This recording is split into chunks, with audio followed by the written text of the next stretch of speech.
যে বললো তাই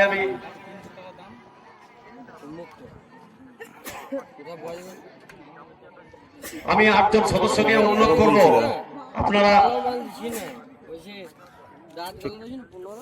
চলে আসুন এবং সম্বর্ধনা দিন।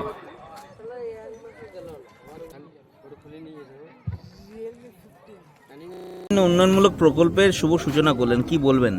দেখুন, আমরা তো মানুষের কুৎসা করি না, আমাদের কাজ হলো উন্নয়ন। বাংলার মানুষের উন্নয়নের জন্য মমতা বন্দ্যোপাধ্যায় উন্নয়নের সংলাপ দিয়ে আমাদেরকে গ্রামে গ্রামে পাঠাচ্ছে। আমরাও প্রতিদিন গড়ে অন্তত 2 থেকে 4-6টা আমরা মানুষের উন্নয়নের জন্য কোথাও রাস্তা, কোথাও পুকুরঘাট, কোথাও বাতিস্তম্ভ আমরা ওপেন করে বেড়াচ্ছি। আজকেও সকালে আরতি গ্রামে আমরা একটি করেছি, শিলান্যাস করেছি, এবং রাঙামাটি গ্রামেও আমরা এসেছি রাস্তার শিলান্যাস করার জন্য।